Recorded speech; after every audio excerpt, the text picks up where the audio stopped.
now live. So,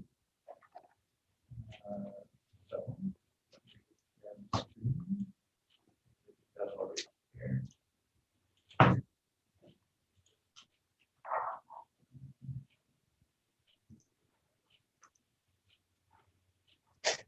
So I can see.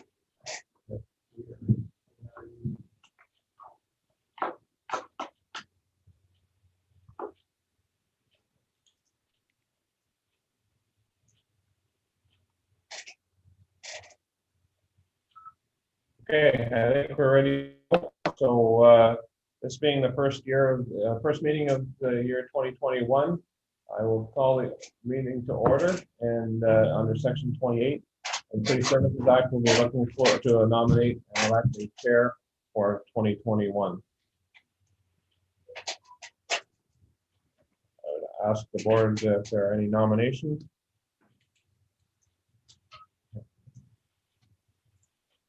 It's Marion. I'll nominate John Thompson. All right. And any other nominations? Oh, hold on. Did we lose Garth? Oh, sorry about that. Thought we lost Mr. Pierce, but it wasn't showing everybody on my screen. All right. Not hearing any other nominations. Mr. Thompson, would you stand for nomination? Yes, I would. All right. Then congratulations. I believe. Oh, hold on.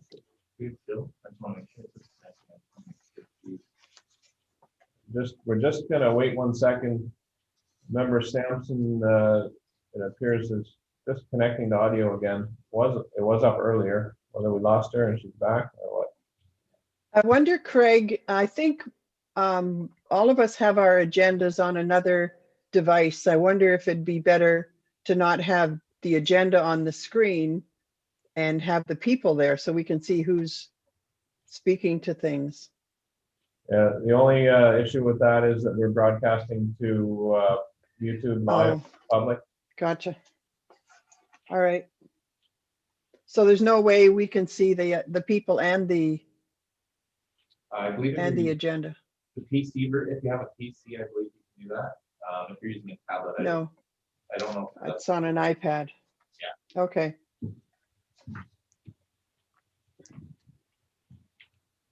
They will see it on the live stream. They'll see that what I'm sharing as well as whoever is the current speaker. They'll see that on the live stream, the video of the person speaking. Okay.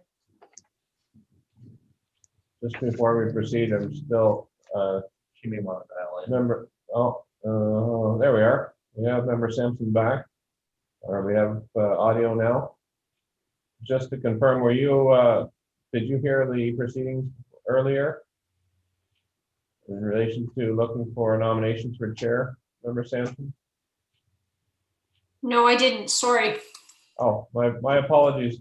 It had said you were logged in and you were there just on mute, and then it went dead. So I had called the meeting to order. It was the first meeting of the year, just a recap, and then we were looking for nominations for chair.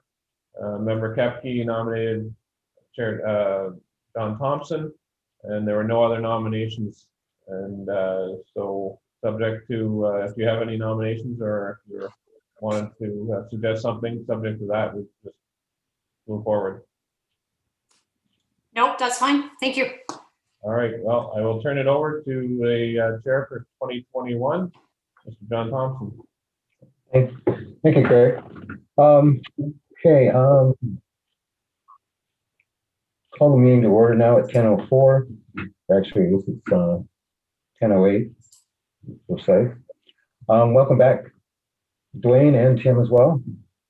And moving on to, prior to today's meeting, the board met in closed session on January 6th, as well as at 9 a.m. this morning, to review and discuss matters in their opinion fell under Section 35 of the Police Services Act, as well as P.15 as per the Youngstown Police Services Board bylaw 2019-01, Section 19.1 under closed items. Moving on to the approval of the agenda, we have a motion for that.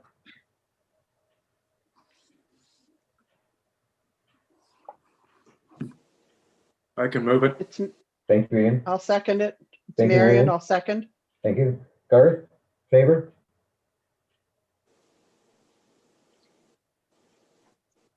Jill in favor? I'm in favor. Thank you. Garth, is Garth on mute?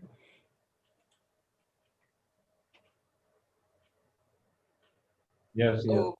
Oh, There. Garth, Yes, sir. in favor of the approval of the agenda motion? Yes, sir. Perfect, thank you. Declaration of conflict of interest arising out of the matters listed on the agenda.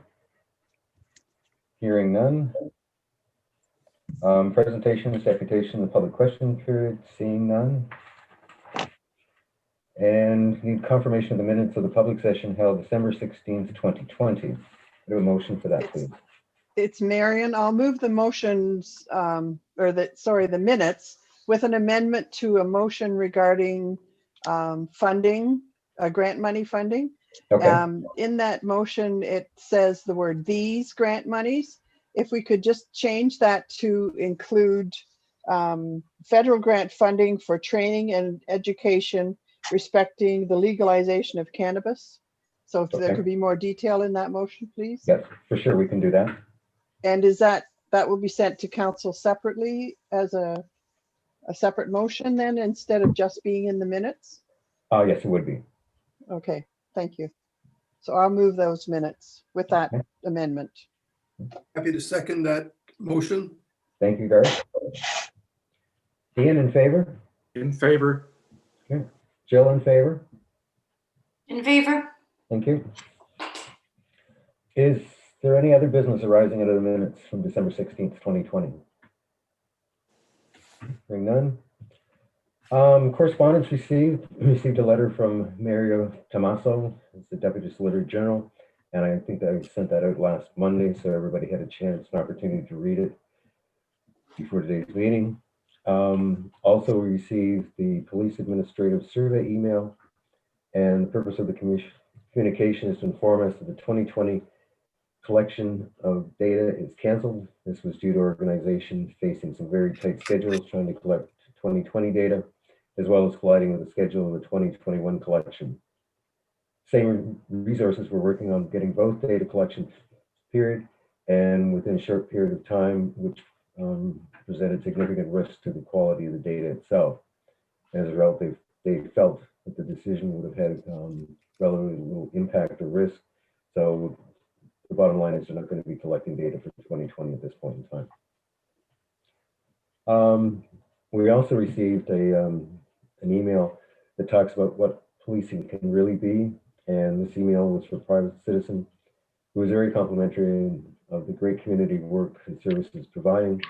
They also specifically named Inspector Flooney and our community service officer, Jason Cranny, for all the above and beyond work that they did. So shout outs to both Jeff and Jason, and I'm sure there was others involved on it as well.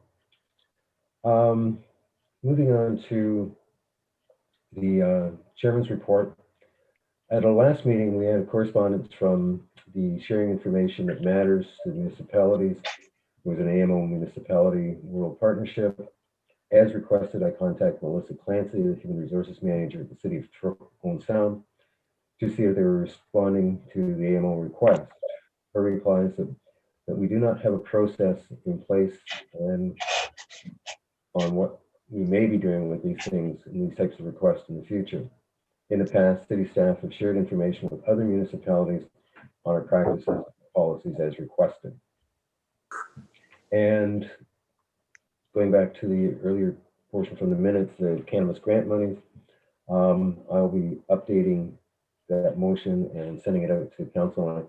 I've asked Tim if there's any special format that should take, but I can send him out another email with the correct wording, and then we can talk from there. Okay, Tim? Okay. And finally, I received an email yesterday from the Ontario Association of Police Service Boards regarding their spring conference. It will be virtual this year. It runs from May 27th to the 29th.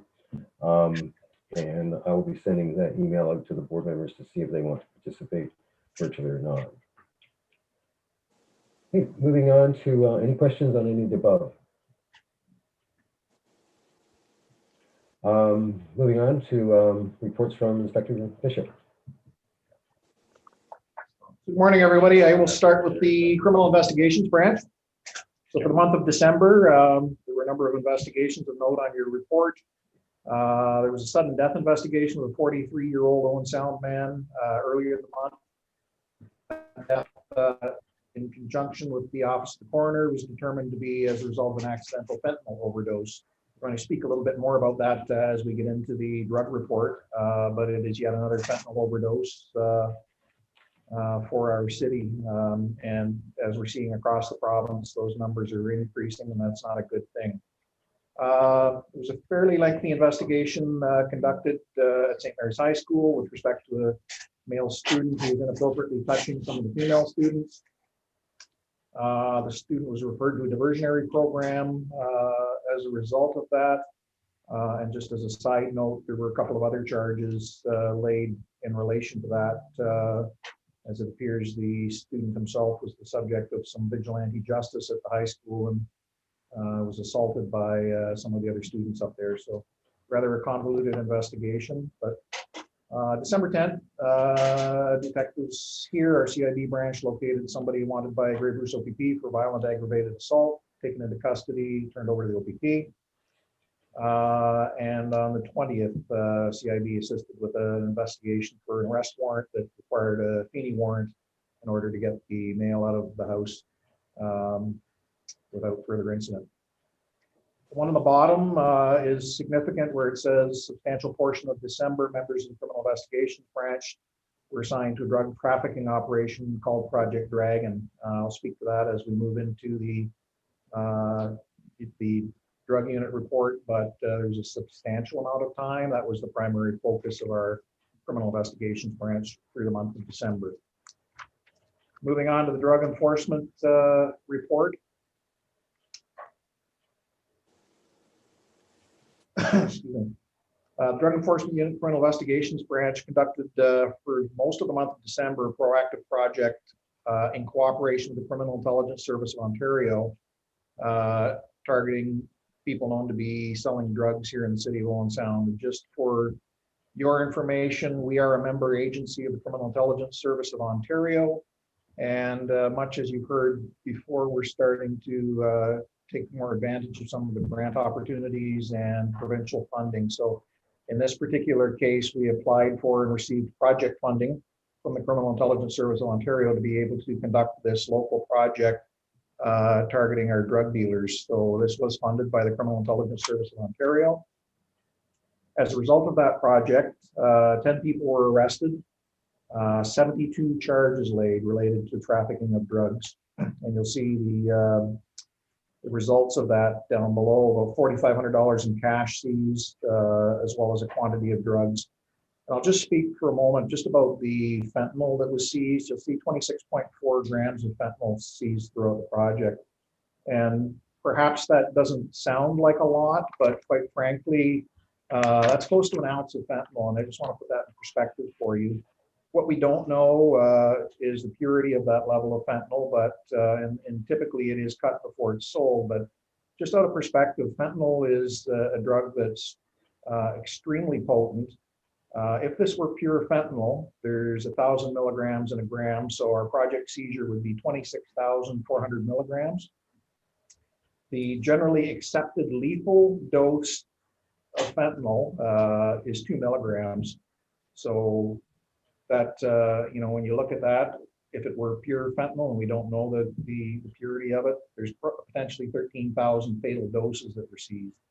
And just another item is at the hospital, because fentanyl is actually a drug with a purpose that's used at the hospital and anesthetic procedures, but a typical patient dose is 180 micrograms, not milligrams, but micrograms. So in that perspective, our seizure amounts to 26.4 million micrograms of fentanyl.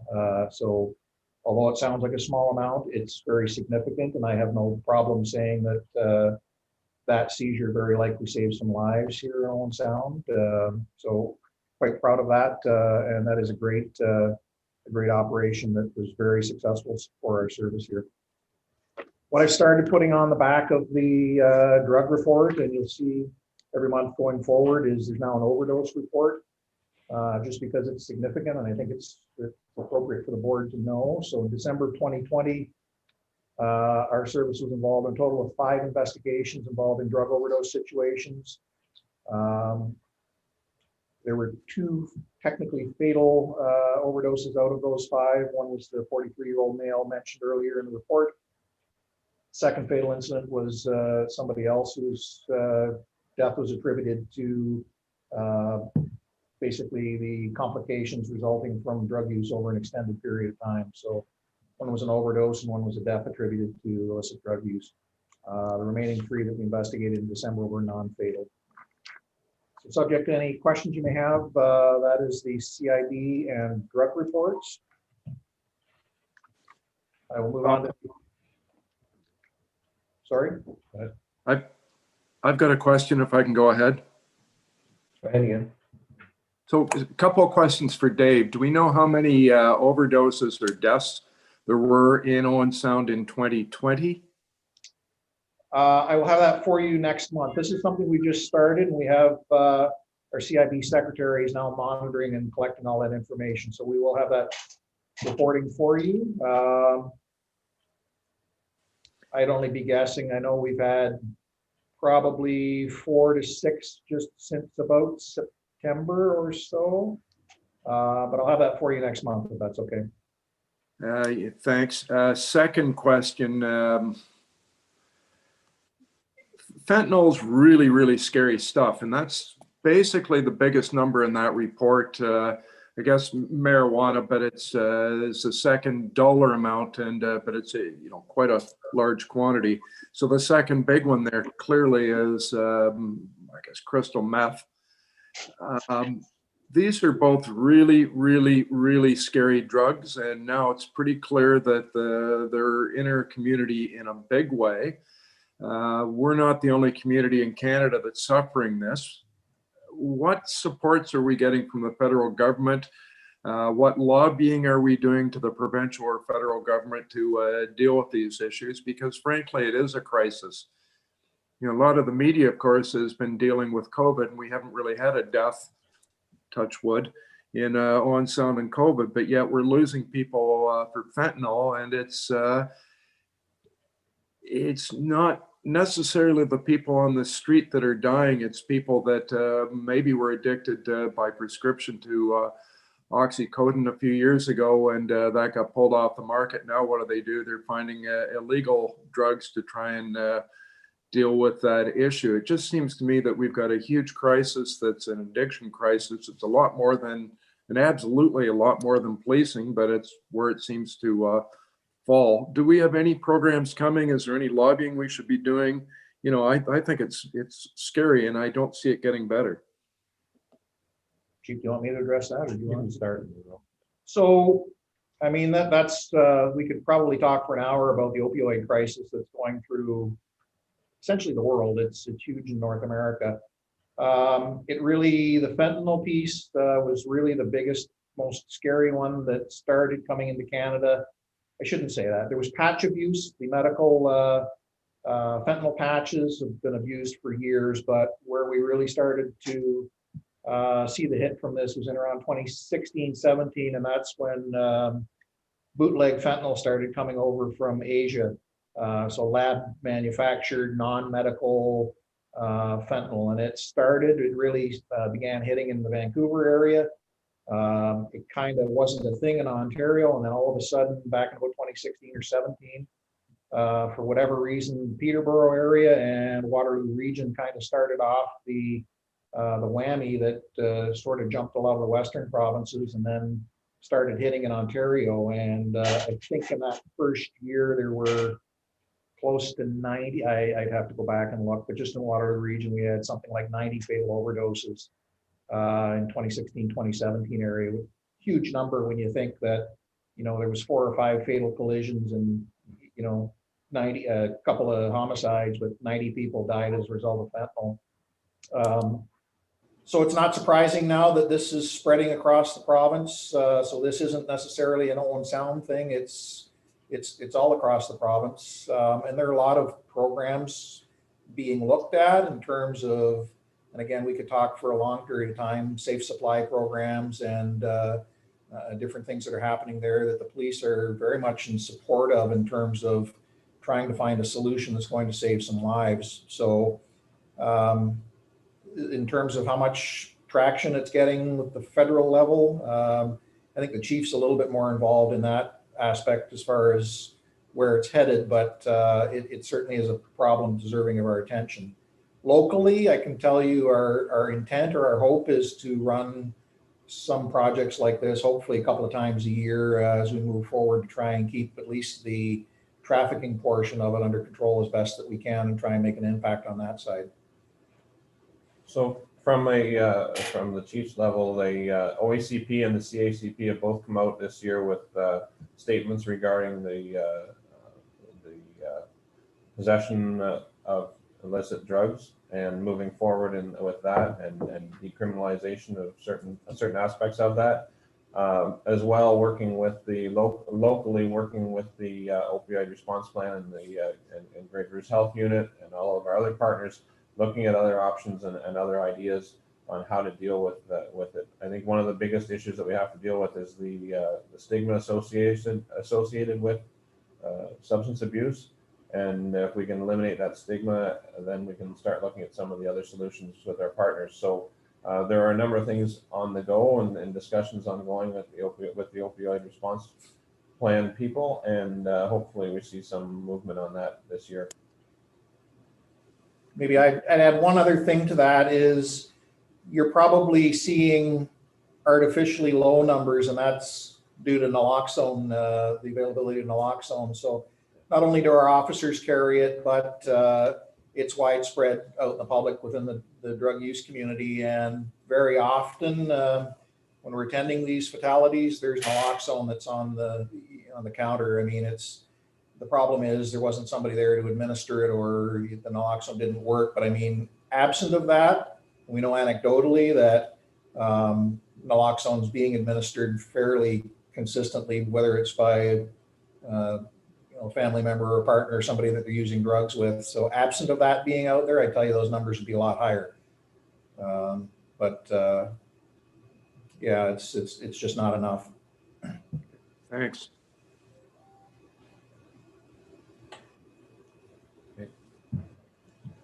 Any other questions for anyone? Dave? If there's no other questions, I'll quickly go through the auxiliary unit. Unfortunately, we are back to where we were at the start of the year with COVID, with our lockdown again, where we've had to restrict auxiliary operations. So we got back at least over Christmas to where we didn't have ride-alongs, but we were allowing the auxiliary to do some of their activities.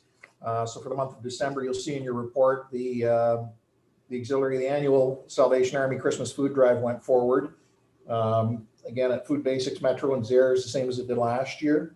So the stats are there, which is still a great result. You'll see COVID made a difference in terms of we didn't get the amount of food donated, but the Salvation Army was communicating that in this particular year they benefit more from money than they would from the food, in order to be able to utilize some of their food supplies to basically, they can maximize the money better than they can the food. So you'll see the results are a little bit different. It's in comparison to 2019. There was a significant reduction in the food donated, but a significant increase in the total cash donated. So they collected a little over $5,000 and close to 1,000 pounds of food. So it is still a great success as it relates to 2019. The other item of interest for December is, again, as in past years, the auxiliary participated with the Festival of Northern Lights and put quite a number of hours in doing their regular patrols just to keep safety around the festival. So since that time, we've gone back to where we are again, restricted with respect to auxiliary operations are shut down for the duration of the lockdown that we're currently in, and we'll reevaluate when that comes up again. So subject to any questions, that's the auxiliary unit. Inspector? Moving on, reports now from Inspector Flynn. Thank you. I'll start off with collision statistics for the month of December. There was 50 collisions. That is down over last year at the same time and just up slightly over last month. 21 of these were on the east side, 9 on the west side, and 20 of them in parking lots. And 32 of them were investigated by our officers, and 18 of them went to the collision reporting center. Moving on to community services. Community services officer is busy as usual. He engaged in the following highlights. He started a partnership with the Indigenous Studies class at St. Mary's High School, laying the groundwork for education and engagement with Indigenous youth. He continued with the rebranding of the Community Safety Village, preparing it for the use in schools. And he worked on that with PFLAG and Mwikwadon to get ideas from them on how it can be constructed and modernize it. He also connected with a newcomer youth that had immigrated to Canada and is now at St. Mary's School and is building a relationship there, and introduced him to a local youth club. We continued on with the anti-human trafficking workshop. We participated in a homeless walk downtown, handing out socks and gift cards to assist individuals on the street with warm meal, and that was a partnership with United Way. He also continued with his mentorship with a University of Waterloo student who was doing the downtown camera view project, and that was also extended up into the commercial area on 16th Street East. And he continued his work promoting the service and providing information to the public on our social media platforms. He also continued his work in the various meetings with Housing Homeless Committee, the FASD team, and how FASD children and youth can interact safely with police. The Grey County Integration Council Focus Group and the Grey Groups Youth Engagement Meeting. He did school presentations on internet and social media safety with Hillcrest, continued with lockdown procedures, and also presented on street safety with Georgian College students. Some of the events was the Alpha Street Outdoor Christmas event, the Alexander School Christmas celebration, which was an outdoor event, the parade to celebrate the great work being done by our frontline healthcare workers, and also involved in with the Legion members and the Owen Sound Police Services Teddy Bear campaign, where the Legion members provided teddy bears to the service that can be handed out to youth in need. That concludes the community services report. Moving on to lost hours and training, we had 8 full-time members report sick in December, consisting of 51 shifts and a total of 432 hours. And a note on that, 352 of those hours are due to the non-work related illness or injury of 2 members. We had 1 member who was on WSIB for a total of 99 hours, and 2 members were on modified duties during the month. For training, we just had 1 member attend the CPIC terminal operator course.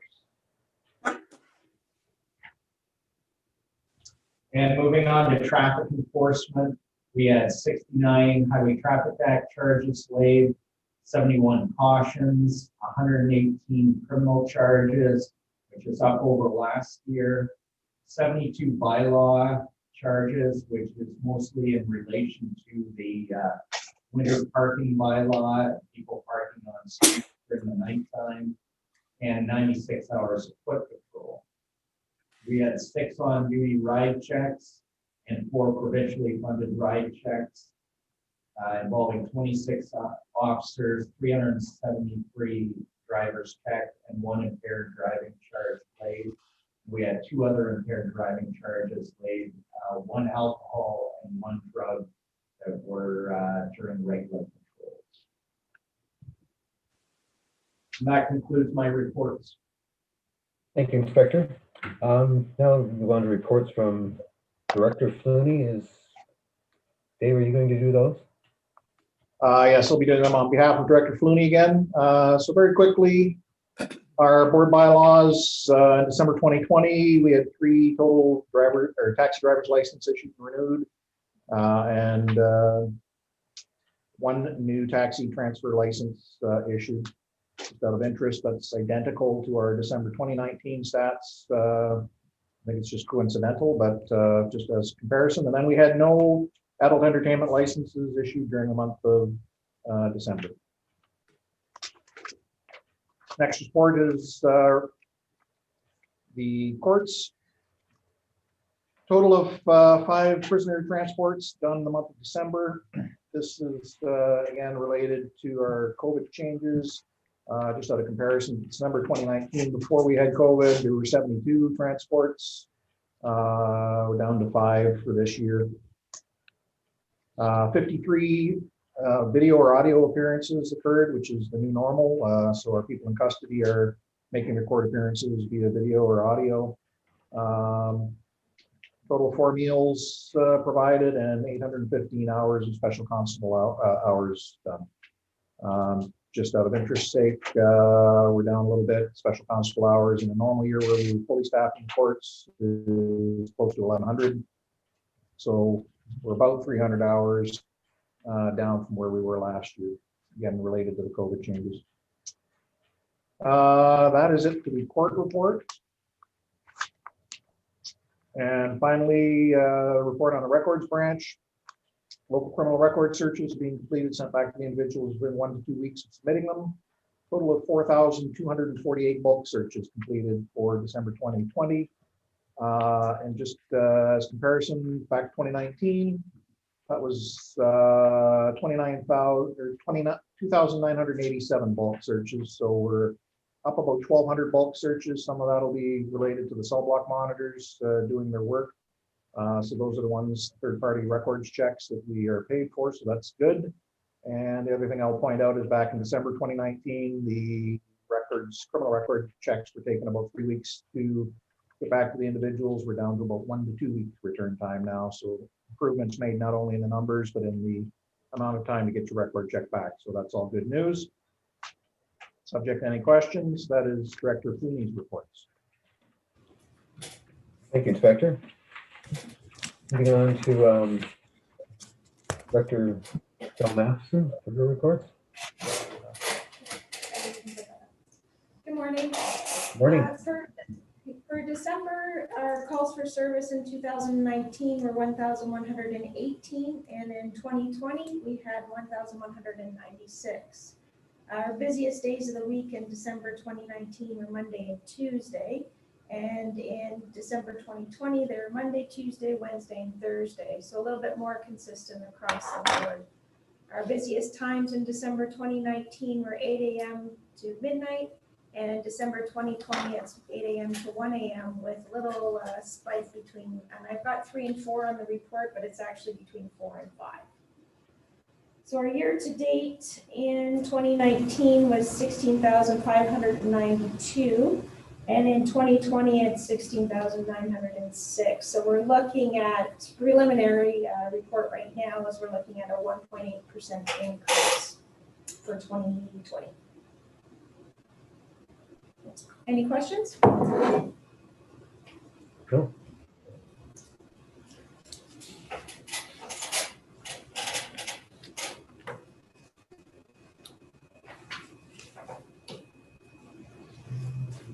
Sorry. Okay.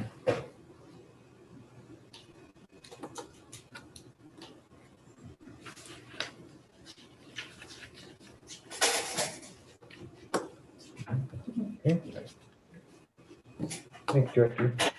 Moving on to report from Director Hill.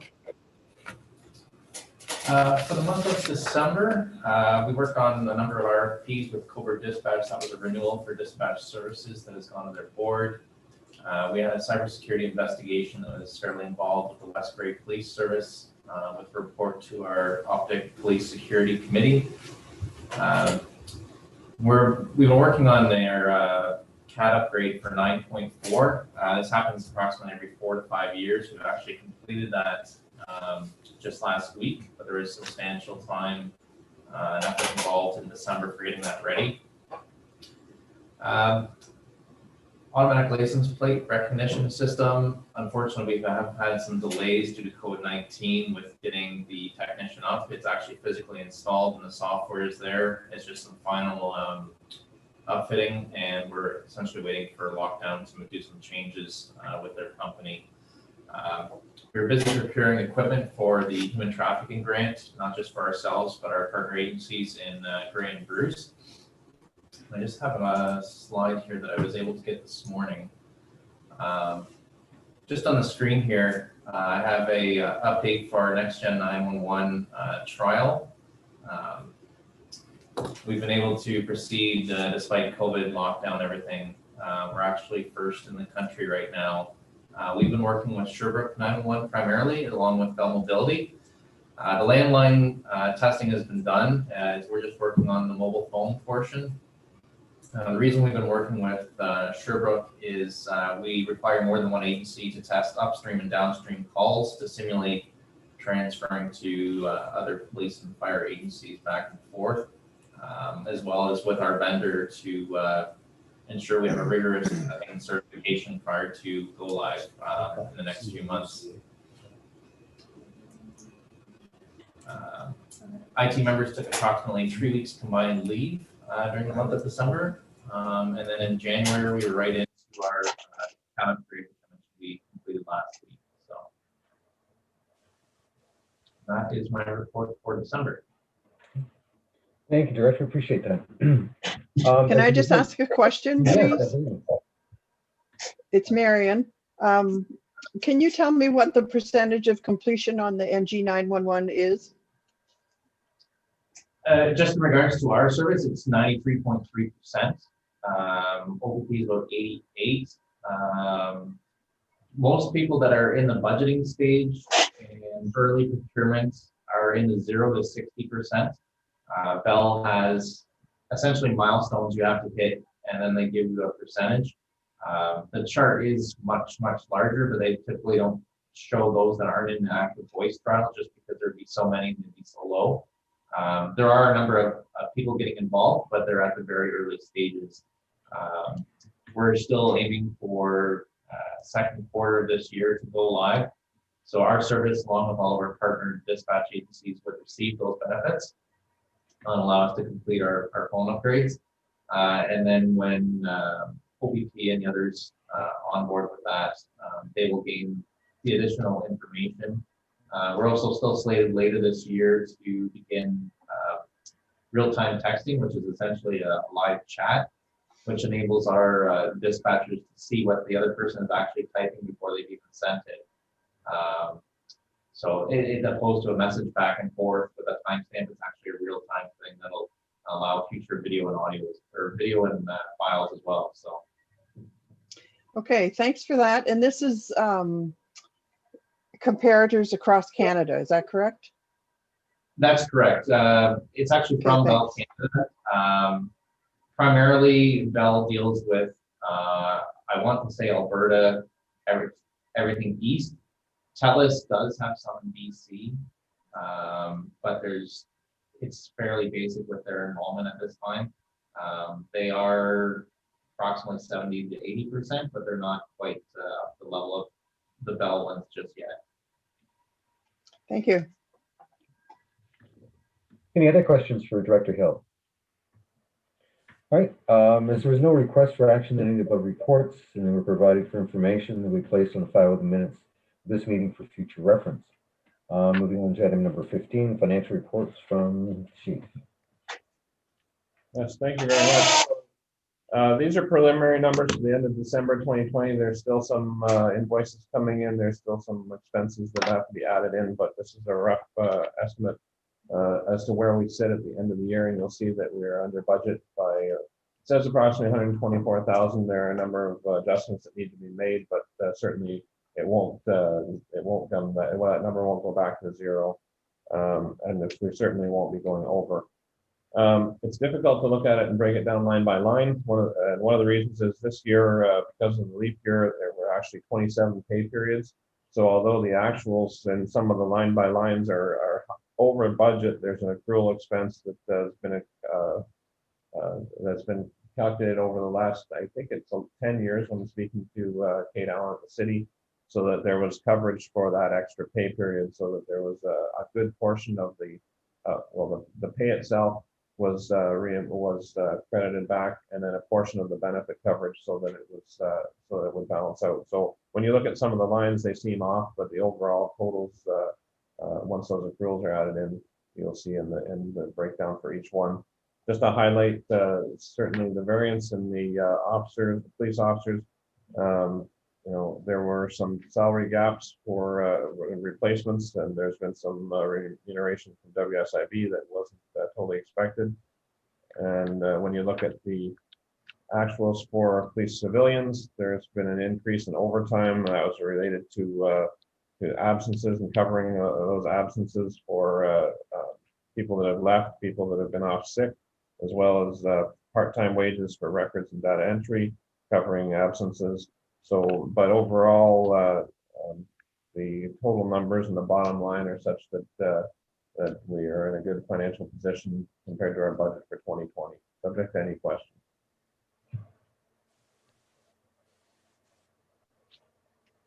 Thanks, Chief. I think that looks a pretty good report. Anyone else got any comments on the budget or anything like that?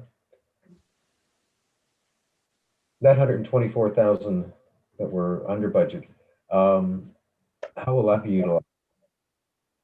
Sorry, you broke up a little bit. How will the 124,000 be utilized?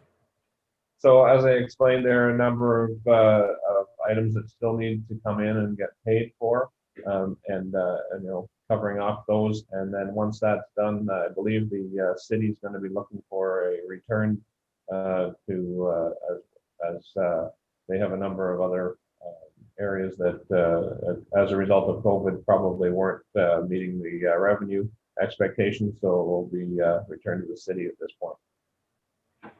Okay, thank you. Okay, moving on to item B. There's no other questions on approval of the outstanding accounts. So I have a payment of accounts for $70,688.42. Looking for approval to make that payment. Will somebody make that motion? I'll move, Mr. Chairman. Sure, thank you. Seconder?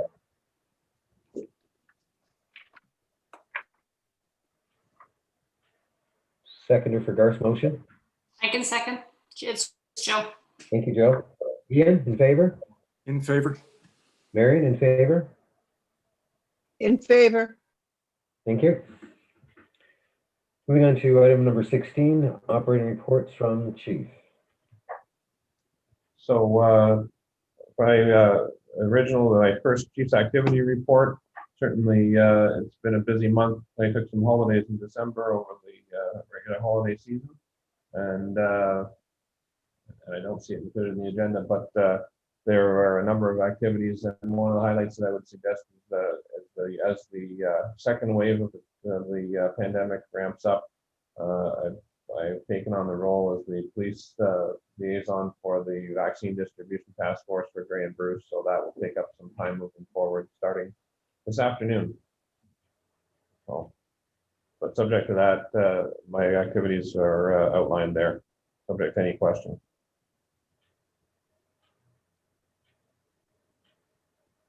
I'm not hearing any, so we'll move on to the 2020 staffing report summary. As part of the annual wrap-up and summaries for the year. A number of these have been brought forward at this meeting, and several will be brought forward at the February meeting just to pace them out in order for us to get them all completed. Dave? So you see the report before you. This is a report that we generate every year, which really is just a summary of the year's ins and outs and changes kind of thing. I won't read the entire report out. It is there with the names of the incoming and outgoing members and transfers, as well as the promotions that we conducted in the course of the year. So it really is there as a tracker for what we've done over the course of the year. So subject to any questions, the report is as tendered.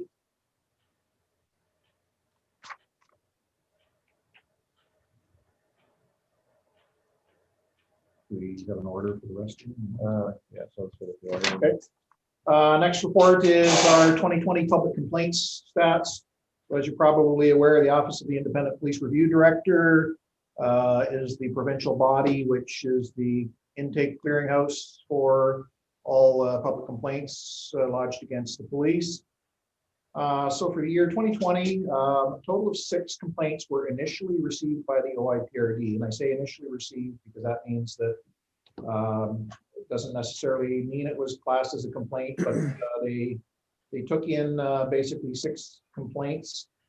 Of those complaints, 4 of them were initially screened out by the OIPRD, which means they did not accept them. 2 of those being deemed to be not in the public interest to investigate. Another one was deemed frivolous, and the other was deemed to be more appropriately dealt with under another act or law. So that takes us down to 2 complaints. One of those 2 complaints was forwarded to us for investigation. I have carriage of that complaint. The investigation is done. The report will be completed within a couple of weeks to go back to the OIPRD. I can tell you the initial report will show that that complaint was unfounded, subject to review by the OIPRD. Basically, the allegations sustained in that complaint were not deemed to be founded after review of the evidence. A second complaint was referred back to us for investigation. However, Inspector Flooney had some back and forth with the OIPRD because it wasn't clear what we were to investigate with that complaint. And I believe the most recent Inspector Flooney's, they have pulled that one. Yes, they're not proceeding.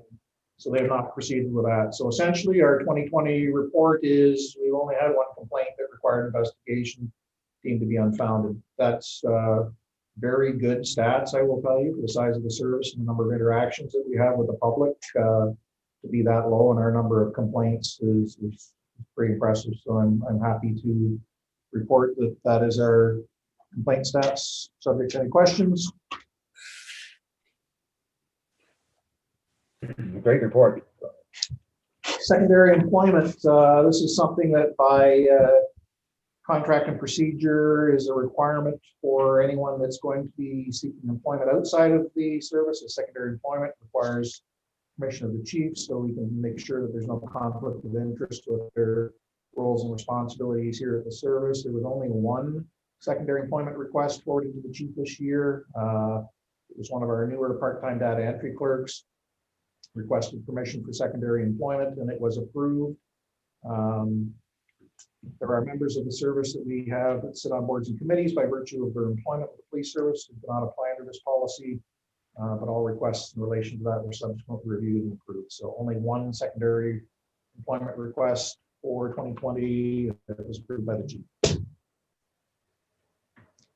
I believe the last of our annual reports is the Special Investigations Unit.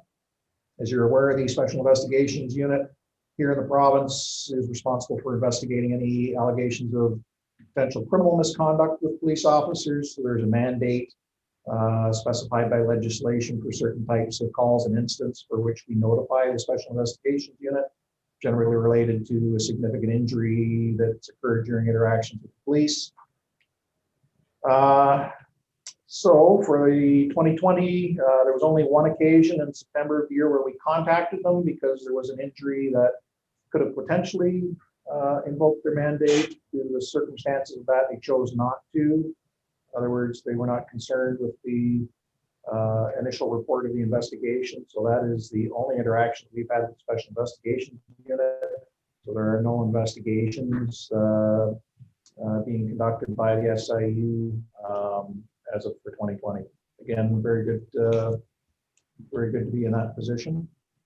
Subject to any questions, that is the annual reports.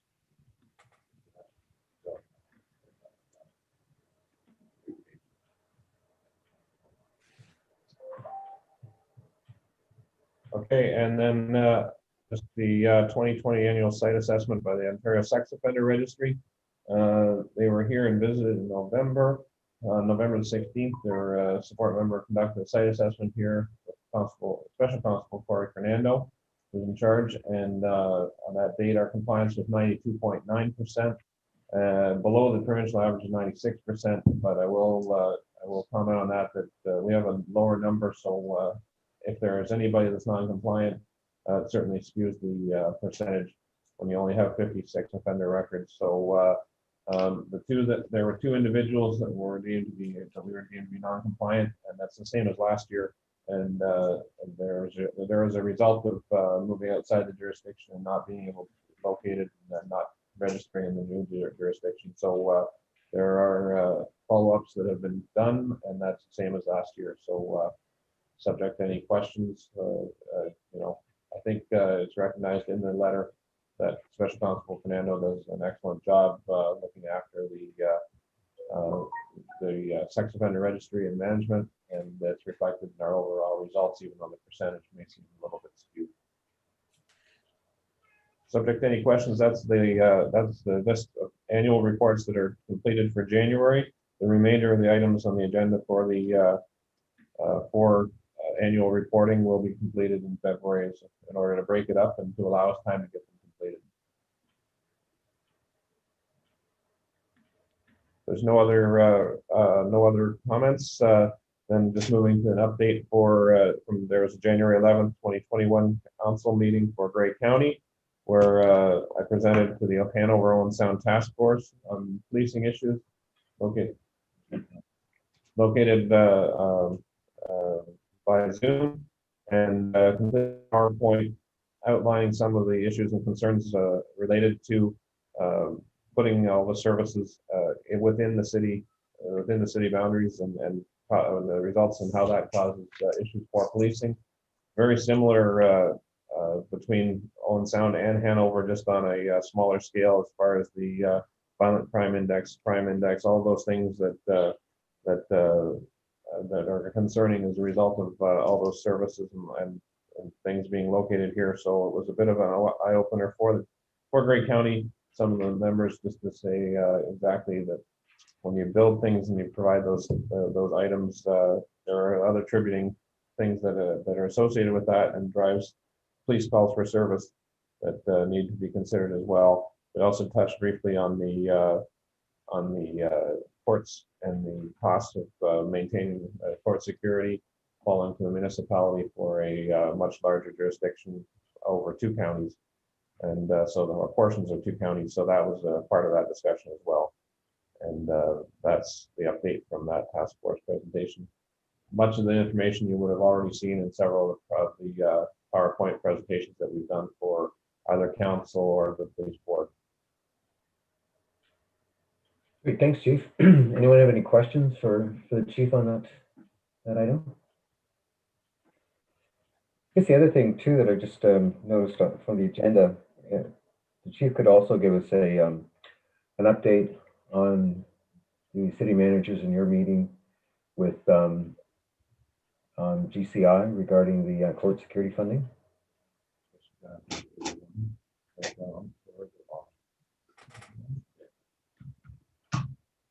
Yeah, so there was a presentation for the Court Security Review Committee by the province who are looking at the court security funding, and that was myself.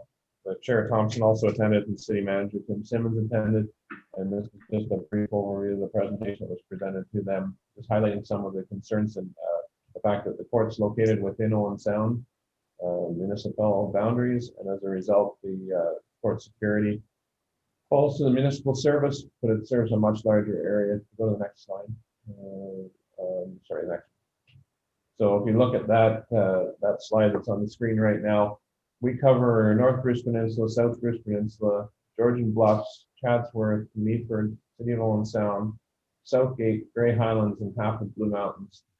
for the Owen Sound Courthouse. So we serve an estimated population, because the Blue Mountains breakdown isn't clear, but an estimated population of about 83,000 that is supported by the grant funding from the province, and the 22,000 residents living in Owen Sound. So that was one of the highlights that we provided to them. Then we went through some of the numbers and what was the next slide. And that with the $420,000 in grants that was received, the city is still covering a shortfall of approximately $282,000 for court security and court staffing.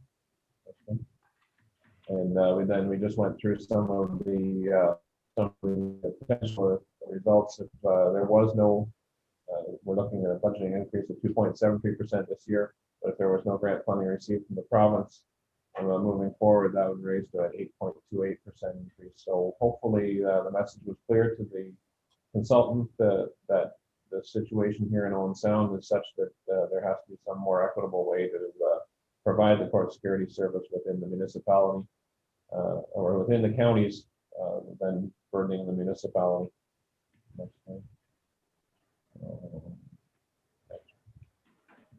And that was the presentation in a nutshell for the court security review committee that's been, the consultant's been hired by the province. Any questions for the chief on that? I've just got a quick one. Has that presentation been sent to our member of provincial parliament, Bill Walker, for his information? It hasn't as of yet, but I certainly will be able to do that if you'd like. Yeah, even if you can grab a half an hour with him to present it, I think it's always worth it so that he can go back to Queen's Park and keep his eye on it as well. I will make arrangements to do that. Thank you. Thank you. All right, any other questions for the chief on that report? As there's no request for action on any of the above operating reports and were provided for information we place on file with the minutes of this meeting for future reference. Moving on to item number 17, are there any other items or new business that people would like to address? Mr. Chairman, I would like to express a sincere thanks to Councillor Marion Kepke for her many, many years of exemplary service on the police board. Always was pleasant to have Marion and appreciated her input over the years. Thank you very much. And it's certainly been a pleasure and an eye-opening experience being on the Police Services Board, just to appreciate the work that is done there. Thank you very much. Thank you, Marion, for everything. And Garth beat me to it, but thank you for all your service over the past years. Thank you very much. Any other items of new business or anything? Hearing none, then I'll terminate the public meeting at 7:02 a.m.